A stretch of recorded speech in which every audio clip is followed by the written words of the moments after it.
Hello viewers, আমি আপন mixer ওয়ার্ল্ডের পক্ষ থেকে স্বাগতম জানাচ্ছি। বরাবরের মতো আজকেও একটি গুরুত্বপূর্ণ নিউজ নিয়ে আপনাদের সামনে হাজির হয়েছি। তো চলুন কথা না বাড়িয়ে নিউজটি জেনে নেওয়া যাক।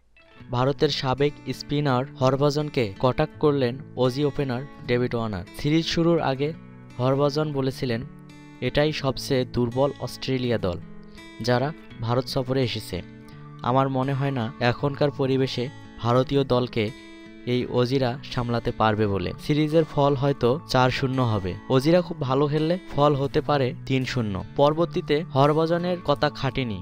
পুনে টেস্টে 333 রানে অস্ট্রেলিয়ার কাছে ধরাশায়ী হয়েছে ভারত। মাত্র 2.5 দিনেই ঘরের মাঠে টেস্ট হারতে হয়েছে ভারতকে। বর্ডার গাভাস্কার ট্রফিতে স্টিভ স্মিথ বাহিনী এখন 1-0 ব্যবধানে এগিয়ে। এরপরই হরভজনকে খোঁচাটা দিয়েছেন ডেভিড ওয়ার্নার। ক্রিকেট অস্ট্রেলিয়ার টুইটারে তিনি বলেছেন, হরভজনকে এবার নিজের কথা ফিরিয়ে নিতে হবে, কারণ সিরিজে আমরা 1-0-তে এগিয়ে আছি। যদিও পুনে টেস্টে জয়ের পর অজি টিমকে অভিনন্দন জানাতে ভোলেননি সাবেক এই অফ স্পিনার। হরভজন বলেছেন, স্টিভ স্মিথ দুর্দান্ত ইনিংস খেলেছে।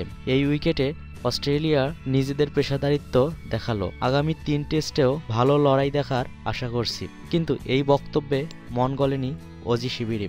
তাই শিবিরের হয়ে জবাবটা দিয়েছেন সহকারী অধিনায়ক ডেভিড ওয়ার্নার।